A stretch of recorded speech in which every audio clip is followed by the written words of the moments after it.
Hello dear students, आज की इस वीडियो में हम डिस्कस करने जा रहे हैं इंट्रोडक्शन टू एटॉमिक फिजिक्स। तो एक वीडियो मैं ऑलरेडी इस पर डिलीवर कर चुका हूं, दूसरी वीडियो में इस पर बताना चाहूँगा।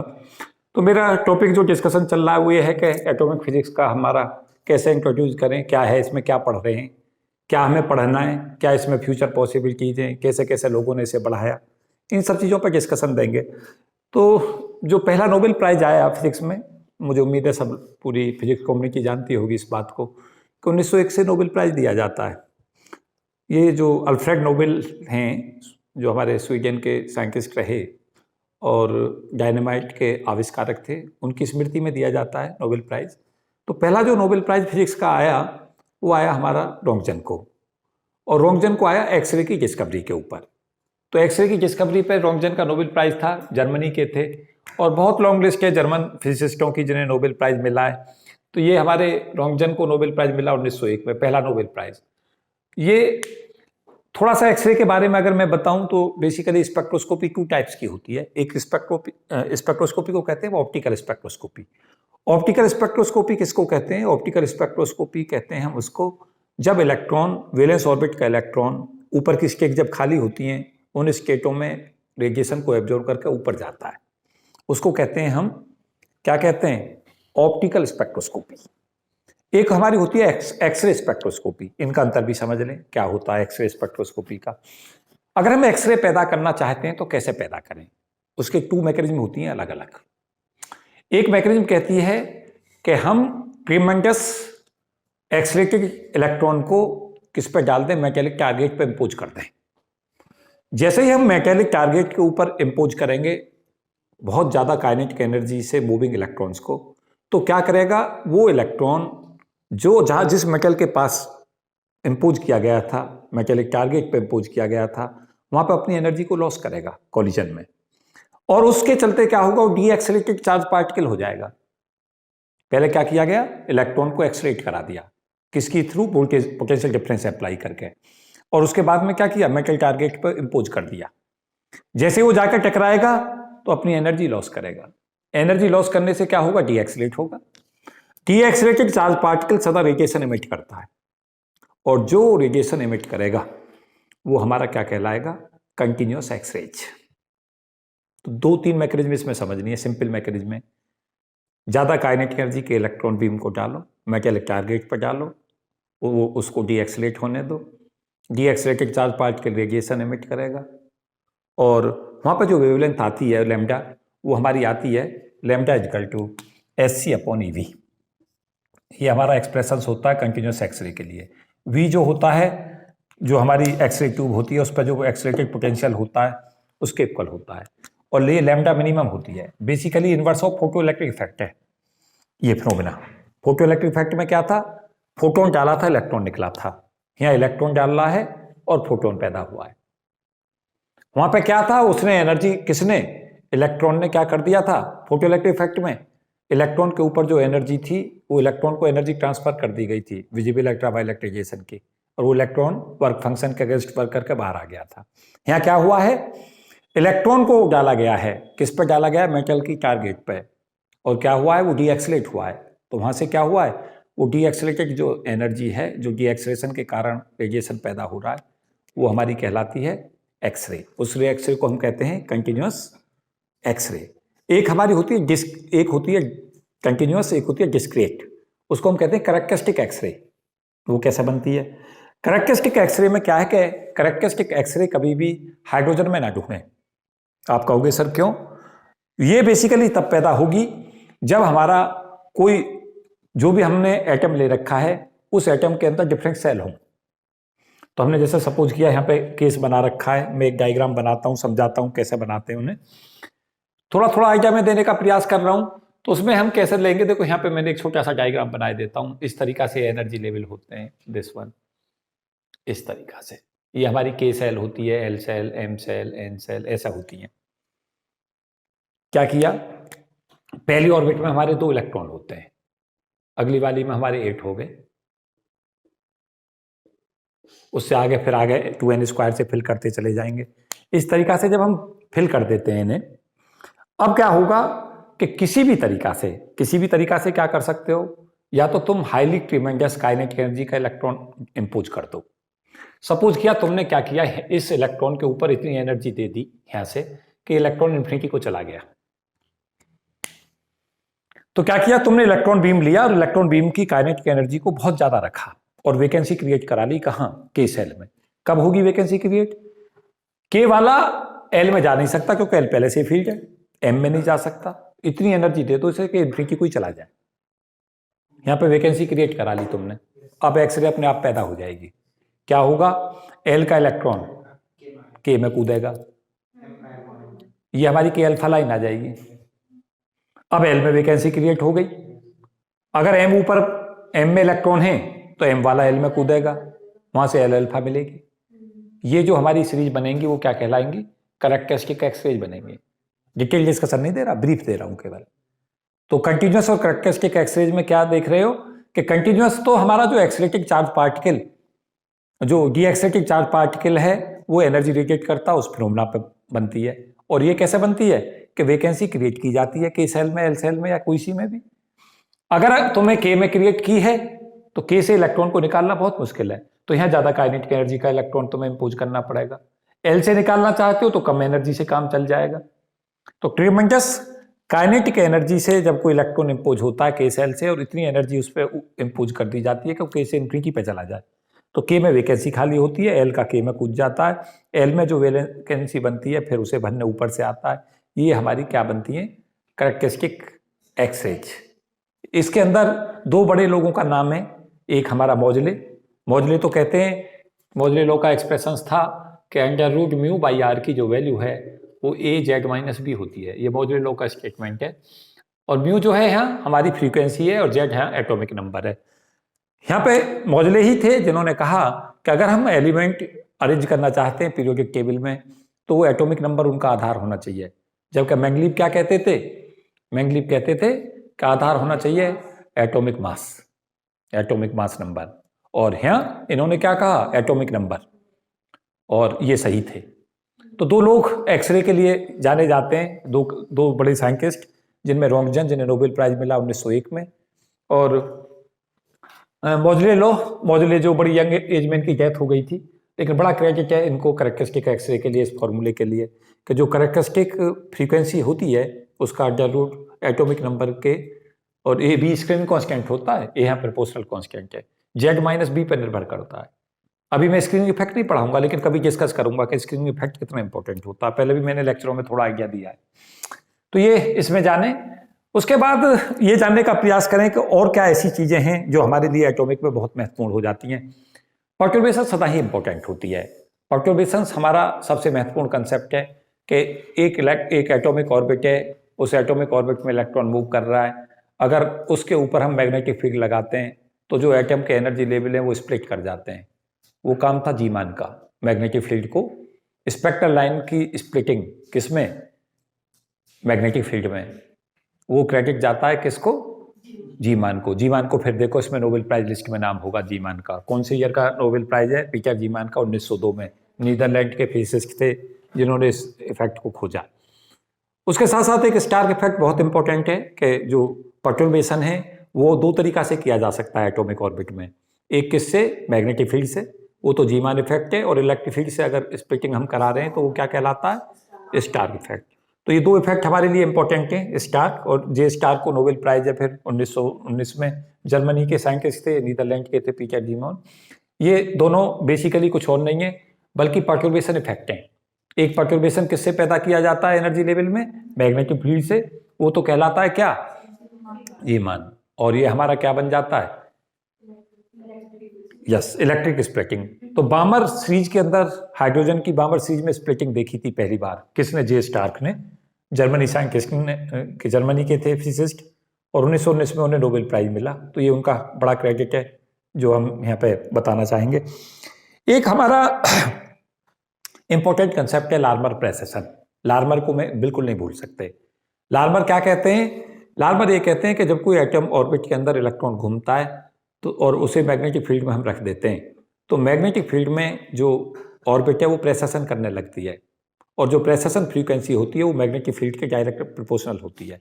उन्होंने कहा कि लार्मर प्रेसेशन फ्रीक्वेंसी जो होती है एटॉमिक ऑर्बिट की वो eV/2m होती है, जहां E electronic charge, m mass of electron और b magnetic field. Basically Zeeman effect दो चीजों का कॉम्बिनेशन होता है, मैं आगे जाकर डिस्कस करूंगा लंबा। एक स्पेस क्वांटाइजेशन और दूसरा Larmor precession. Zeeman effect is nothing rather than it is combination of two effect, Larmor precession और स्पेस क्वांटाइजेशन। LZ बराबर mLh कट, इन दो का है। ये तो लार्मर प्रेसेशन फॉर्मूला है और ये हमारा क्या है, स्पेस क्वांटाइजेशन। स्पेस क्वांटाइजेशन में क्या होता है कि जब एटम के ऊपर मैग्नेटिक फील्ड अप्लाई कर देते हैं तो उसका Z component of orbital angular momentum, उसकी सर्टेन ओरिएंटेशन वैल्यू होती है, वो LZ की वैल्यू होती है mLh कट। इसको कहते हैं हम स्पेस क्वांटाइजेशन और ये कहलाता है लार्मर प्रेसेशन। एटॉमिक ऑर्बिट जो प्रेसेस करती है उसकी फ्रीक्वेंसी इन दोनों पे, तो ये लार्मर को क्रेडिट जाता है इस चीज का और स्पेस क्वांटाइजेशन। इन दोनों को फर्दर वेरिफिकेशंस अगर हमें मिलता है तो Zeeman effect is the consequence of these two. कौन सा इफेक्ट? Zeeman effect. किसका? लार्मर का और स्पेस क्वांटाइजेशन का, इनका वेरिफिकेशन है जीमान इफेक्ट। उसके अलावा इलेक्ट्रॉन स्पिन कंसेप्ट आया और इलेक्ट्रॉन स्पिन में कहा गया कि इलेक्ट्रॉन जो है वो स्पिन मैग्नेटिक मोमेंट रखता है और इलेक्ट्रॉन की स्पिन होती है। मैं एक क्रम में भी बताना चाहूँगा कि जो मॉडल्स आए वो किस तरीका से आए। मॉडल्स आए, सबसे पहले हमारा वाटरमेलन मॉडल आया थॉमसन का, उसके बाद रदरफोर्ड का एटॉमिक मॉडल आया, उसके बाद बोहर का एटॉमिक मॉडल आया, बोहर के बाद में सोमरफील्ड का एटॉमिक मॉडल आया। और सोमरफील्ड ने बेसिकली ऑर्बिट के बारे में कहा कि इलेक्ट्रॉन जो ऑर्बिट में मूव करता है वो इलिप्टिकल ऑर्बिट में भी घूमता है सर्कुलर के साथ साथ।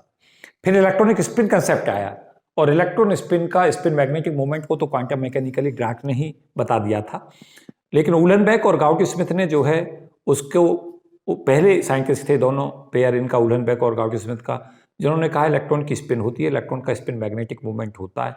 और उस थ्योरी को फर्दर जो वेरिफिकेशन मिला इलेक्ट्रॉन स्पिन को, तो इलेक्ट्रॉन स्पिन का वेरिफिकेशन हम किसकी हेल्प से करते हैं? एटॉमिक फिजिक्स में। एटॉमिक फिजिक्स बेसिकली अगर दो फिनोमेनाओं को हम समझाना चाहते हैं, एक स्टर्न-गर्ले एक्सपेरिमेंट को, स्टर्न-गर्ले एक्सपेरिमेंट, मुझे लगता है नोबेल प्राइज लिस्ट में नाम है स्टर्न-गर्ले का, ये हमारा 1943 का नोबेल प्राइज है स्टर्न-गर्ले को। ये स्टर्न-गर्ले एक्सपेरिमेंट बेसिकली किसको कंफर्म करता है? ये करता है, एक तो करता है स्पेस क्वांटाइजेशन को। स्पेस क्वांटाइजेशन समझते हैं, मैग्नेटिक फील्ड में एटॉमिक ऑर्बिट के LZ कंपोनेंट सर्टेन ओरिएंटेशन रखते हैं, एटॉमिक के सर्टेन एंगल होते हैं।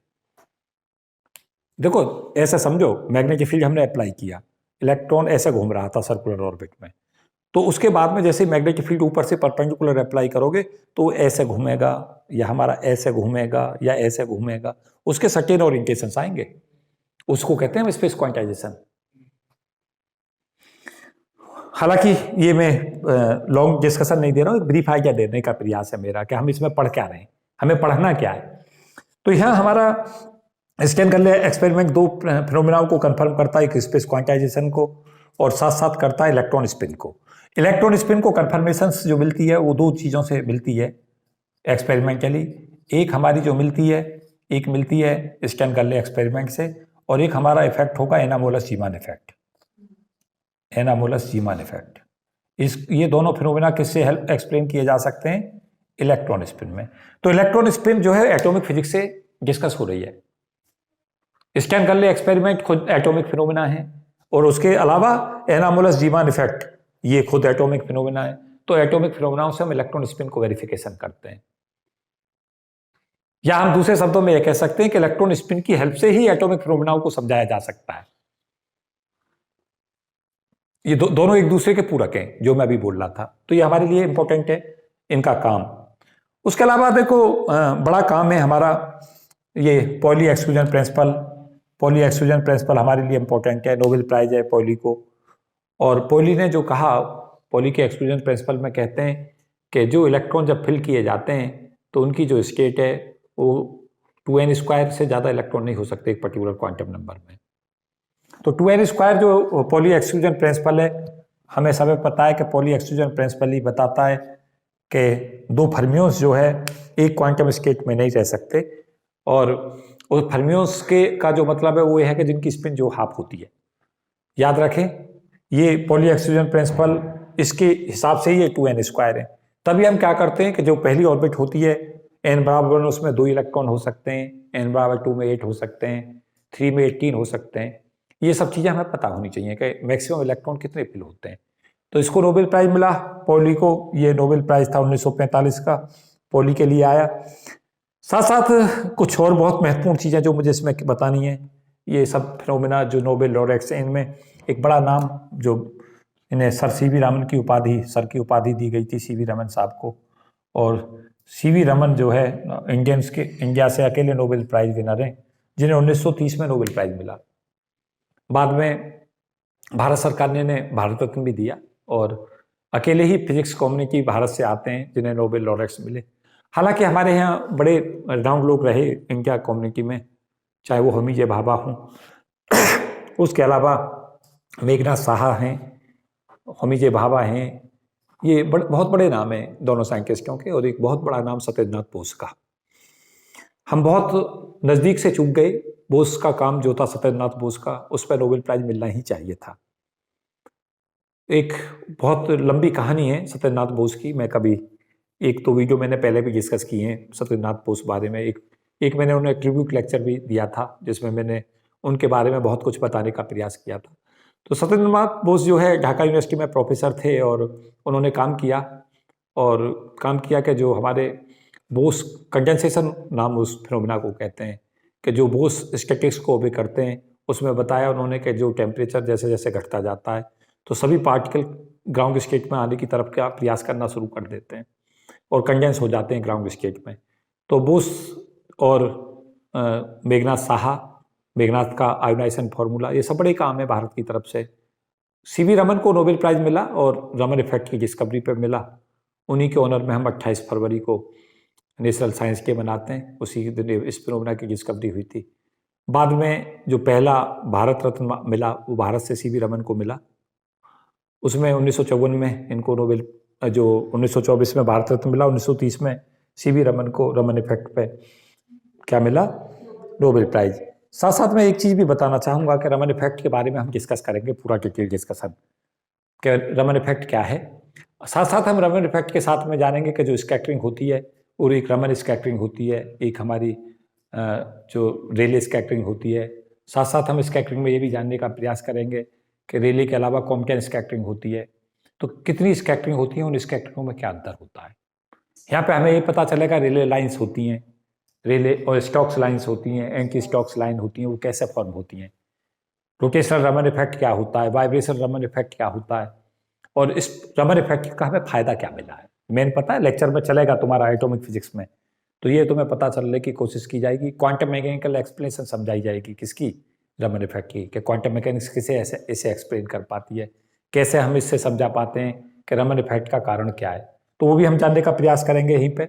तो सीवी रमन को, क्योंकि रमन इफेक्ट के बारे में मैं ज़्यादा आइडिया नहीं दूंगा, बहुत सारा डिटेल डिस्कशन मेरा आएगा, पूरे लेक्चर्स आएंगे रमन के ऊपर। तो ये लॉन्ग लिस्ट है नोबेल लॉरेट्स की जो यहाँ से आई।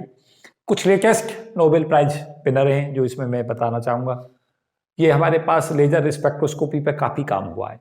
अगर एटॉमिक का सबसे ज़्यादा एडवांटेज उठाया तो लेजर फॉर्मेशन में है, light amplification by stimulated emission of radiation.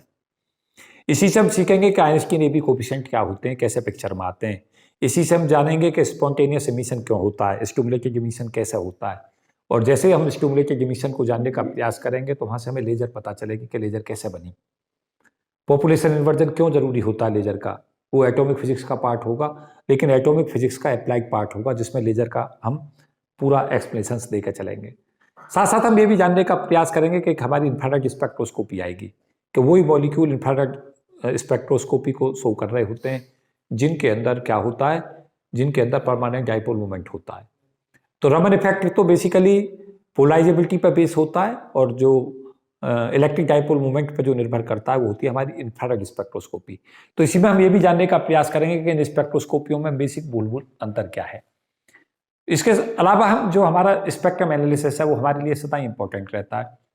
हमारे मॉलिक्यूल के जो स्पेक्ट्रम है वो हमारे चलेंगे इलेक्ट्रॉनिक स्पेक्ट्रम, उसके साथ साथ चलेंगे वाइब्रेशनल स्पेक्ट्रा और चलेगा रोटेशनल स्पेक्ट्रा।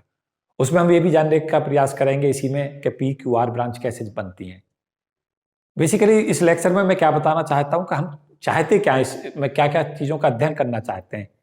तो वहाँ पे हमें ये पता चलेगा कि इलेक्ट्रॉनिक स्पेक्ट्रा में वाइब्रेशनल एनर्जी लेवल होते हैं, वाइब्रेशनल में फिर रोटेशनल एनर्जी लेवल होते हैं, और सबसे छोटे energy level rotational energy level होते हैं। वहाँ पे पता चला कि एनर्जी इंटरवल बहुत छोटा होता है रोटेशनल एनर्जी लेवल का, 10⁻³ इलेक्ट्रॉन वोल्ट का ऑर्डर होता है। वाइब्रेशनल में जानेंगे कि 10⁻⁻1 इलेक्ट्रॉन वोल्ट का ऑर्डर होता है। इलेक्ट्रॉनिक में पता चलेगा कि 10 इलेक्ट्रॉन वोल्ट का ऑर्डर होता है। तो वहाँ से हमें ये सीखने को मिलेगा कि हमारा स्पेक्ट्रम जो होता है वो 3 पार्ट्स में बटेगा यहाँ मॉलिक्यूल के लिए, इलेक्ट्रॉनिक, वाइब्रेशनल और रोटेशनल। रोटेशनल एक अलग एनर्जी लेवल होगा, लेकिन रोटेशनल वाइब्रेशनल एक साथ मिलेगा, क्योंकि एक ही वाइब्रेशनल लेवल में डिफरेंट रोटेशनल एनर्जी लेवल होते हैं। ये सब चीज़ें ही सीखने को मिलेंगी। अब इसका फायदा हमें क्या मिलता है, मॉलिक्यूल की बॉन्ड लेंथ अगर हम ज्ञात करना चाहते हैं, मॉलिक्यूल का स्ट्रक्चर पता करना चाहते हैं, मॉलिक्यूल की हम बैंडिंग देखना चाहते हैं, ये सब स्पेक्ट्रोस्कोपी मदद करती है इन चीज़ों को जानने में। उसके अलावा सिमेट्री को बताती है कि मॉलिक्यूलर सिमेट्रिक मॉलिक्यूल है, सिमेट्रिकल नहीं है तो कैसी मॉलिक्यूल की शेप है, ये सब इसी की हेल्प से हम कर रहे होते हैं। लेजर पूरा का पूरा फॉर्मेशन इसी पे बेस है। लेजर पे देखो, ये 2 नोबेल प्राइज जो लेटेस्ट में हमें मिले, ये दोनों ही लेजर पे बेस है। ये है R.J. ग्लेबर और J.L. हॉल, और T.W. हेंच का नोबेल प्राइज है। ये US के हैं दोनों, हॉल और ग्लेबर, और ये है हमारे जर्मन। इन्हें लेजर स्पेक्ट्रोस्कोपी पे 2005 में नोबेल प्राइज था लेटेस्ट। और ये हमारे BC बर्ज, KS थॉर्न और R.V. ये US के हैं साइंटिस्ट, उन 2017 में नोबेल प्राइज अभी लेटेस्ट की मिला इन्हें। और ये काम था इनका लेजर इंटरफेरोमीटर ग्रेविटेशनल वेव का, कि ग्रेविटेशनल वेव की ऑब्जर्वेशन किया गया। और क्योंकि ग्रेविटेशनल वेव का डिटेक्शन बहुत मुश्किल है, जो ग्रेविटेशनल वेव होती हैं, क्योंकि इसको हम चाहते थे कि ग्रेविटेशनल वेव का हमारे डिस्कवरी मिले, तो उस पर काम किया इन्होंने। एक पर्टिकुलर इंटरफेरोमीटर बनाया जिसका नाम दिया गया है laser interferometer gravitational wave observatory detector. इसमें सिद्धांत किस किस के लग रहे हैं, लेजर का सिद्धांत, इंटरफेरेंस का सिद्धांत और डिटेक्टर का सिद्धांत। इसकी हेल्प से ग्रेविटेशनल वेव को डिटेक्ट किया गया है। तो ये लेटेस्ट नोबेल प्राइज है 2017 का, जो लेजर पे आया है, ये भी लेजर पे आया है। तो लेजर एक बहुत बड़ा इक्विपमेंट बन के निकला जो हमारी स्पेक्ट्रोस्कोपी पर निर्भर है। उसमें भी पता चला लेजर की फिर डिफरेंट फॉर्म है, उनमें फिर हमें पता चला कि डिफरेंट फिनोमेना पढ़ते हैं। 3 एस्पेक्टों पर हमें इसको जरूर पढ़ना है। क्या है इसका 3 एस्पेक्ट? 3 ये है कि इसका डेवलपमेंट, बाद में हमें ये पता चलेगा कि इंपॉर्टेंट हो जाती हैं कि स्पेक्ट्रम कुछ सिंपल होते हैं। सिंपल स्पेक्ट्रम किनको कहते हैं? सबसे सिंपलेस्ट स्पेक्ट्रम होता है हाइड्रोजन का। हाइड्रोजन के स्पेक्ट्रम से आप एक्सरे नहीं बना सकते, क्योंकि एक ही इलेक्ट्रॉन है उसका। तो जो हमारा इमिशन स्पेक्ट्रम और ऑब्जर्व जो हमारा स्पेक्ट्रम है, वो अलग अलग इस तरीका से नहीं मिल सकता, क्योंकि इसमें K cell, L cell, M cell, N cell होंगी नहीं, खाली पड़ी होंगी। तो कैसे पैदा करोगे? बात को नहीं समझे? कई बार इंटरव्यू में आपसे पूछेगा कि एक हाइड्रोजन एटम है, उससे एक्सरे बना लोगे? बहुत सारे बच्चे कहते हैं हाँ जी बना लेंगे। कैसे बना लोगे? जब तक सेल नहीं भरी हुई होंगी ऊपर की, तब तक कैसे बनाओगे? वहां पे क्वेश्चन आपसे पूछ लेगा इंटरव्यू में, L alpha, M alpha, N alpha series जो है वो सदा बन जाएंगी? सदा नहीं बनेंगी। अगर वहां तक के सेल भरी हुई होंगी तभी बनेंगी वो। ये सब कंसेप्चुअली हमें तैयार रखना है इसमें। उसके अलावा हमारे लिए लैंगे इंटरवल रूल सदा इंपॉर्टेंट होगा, कि 2 एनर्जी लेवल है, उनके बीच का अंतर किन किन फैक्टरों पर निर्भर करता है।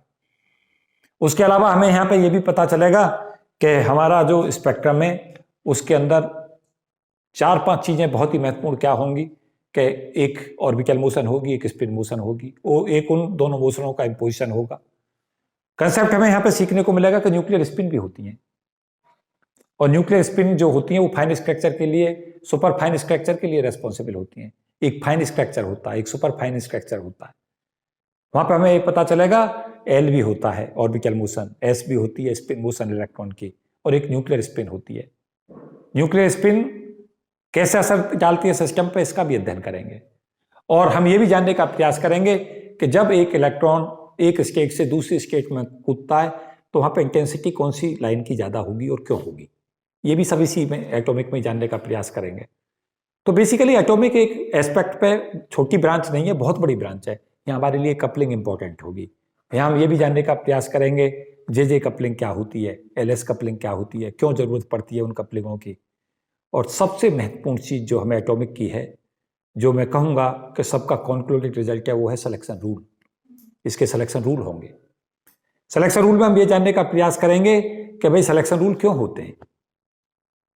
एक पार्टिकल, एक इलेक्ट्रॉन अगर एक स्टेट से दूसरी स्टेट में जाता तो कब जा सकता है, कब नहीं जा सकता। तो ये हम इसमें देखेंगे। तो ये हमारा से एक होगा फिनोमेना सिलेक्शन रूल का, जानेंगे सिलेक्शन रूल और एप्लीकेशन ऑफ सिलेक्शन रूल, ये इसी में पढ़ेंगे हम। और मैंने एक वीडियो पहले भी दी है, मेरी पहली वीडियो भी देखें सिलेक्शन रूल की, यहां से क्वेश्चन आता है। तो ये हमारी स्ट्रेटेजी है जो हमें इसमें करनी है। मैं खास तौर से फिर ये भी बता दूं कि कॉम्पिटिटिव दुनिया में ये तो चीजें हैं जो हमें इसमें पढ़नी है। इन सारे सवालों का जब हम ढूंढेंगे जवाब, पहले लेक्चर में तो मैं हर फिनोमेना के बारे में थोड़ा थोड़ा आइडिया देने का प्रयास कर रहा था, लेकिन अगर मैं जो चीज मैं बोल रहा हूं अगर इन चीजों का सबका आइडिया देने का प्रयास करूं तो आपको अगले 10 घंटे रहना पड़ेगा इंट्रोडक्शन में। तो इसलिए मैंने क्या किया, बताया कि हम पढ़ेंगे क्या, ये बताने का प्रयास किया। ये नहीं बताया कि इसमें क्या हो रहा है, इसमें क्या हो रहा है, वो नहीं बताया। पहले तो मैं बताने का प्रयास कर रहा था, लेकिन जब मैंने देखा कि लेक्चर हमारे बहुत लंबे चले जाएंगे तो मैंने इस चीज को सब किया कि हम पढ़ेंगे क्या। अब हमारे लिए कॉम्पिटिटिव दुनिया में खास तौर से जो बच्चे कॉम्पिटिशन्स की तैयारी कर रहे हैं वो सोच रहे होंगे कि सर बहुत लंबी चौड़ी कहानी हो गई है जो हमें पढ़नी है। लेकिन आपको पता चला कि टॉपिक्स हमारे कुछ सर्टेन ही हैं जहां से क्वेश्चंस पूछा जाता है। अगर मुझसे पूछा जाए कि सर कुछ टॉपिक्स छांट दो यहीं पे इनके कामों में, तो मैं बताऊंगा सबसे ज्यादा क्वेश्चंस किसकी थ्योरी पे पूछे जाते हैं। सबसे ज्यादा क्वेश्चंस आता है जीमान इफेक्ट। ये तुम्हारे हॉट टॉपिक छांट के दे रहा हूं। जीमान इफेक्ट के एप्लीकेशंस पे लगातार क्वेश्चंस देखे जाते हैं कॉम्पिटिटिव दुनिया में। अगर मुझसे कहा जाए कि एक ही टॉपिक आपको सर छांटना है एटॉमिक में, तो पहली चॉइस मेरी किसके साथ जाएगी, जीमान इफेक्ट पे। सबसे ज्यादा बार क्वेश्चन आता है। आप कहेंगे सर जीमान इफेक्ट से क्यों आता है, तो मैं बताऊंगा 3 कारण है उसके क्वेश्चन आने के। सबसे ज्यादा 4 चीजें सबसे महत्वपूर्ण यहीं से सीखने को मिलती हैं। क्या, बोर की थ्योरी पे बेस है, कंसेप्ट ये सीखने को मिलेगा। स्पेस क्वांटाइजेशन, इलेक्ट्रॉन स्पिन, इनके सब एप्लीकेशंस यहाँ पे मिल जाएंगे। तो बहुत सारी चीजों को जीमान, पर्टर्बेशन को यही लेकर चलता है कि पर्टर्ब होते हैं एनर्जी लेवल। तो ये जीमान इफेक्ट हमारे लिए सबसे महत्वपूर्ण टॉपिक रहेगा कॉम्पिटिटिव दुनिया के लिए। उसके अलावा अगर मुझसे कहा जाए सर दूसरा टॉपिक छांटो, तो मैं दूसरा टॉपिक छांटूंगा बोर थ्योरी पूरी। ये इंपॉर्टेंट है, सारी बहुत इंपॉर्टेंट। एक जो यहाँ पे मेंशन नहीं है लेकिन मैं छांटना चाहूंगा उसे, एलएस एंड जेजे कपलिंग।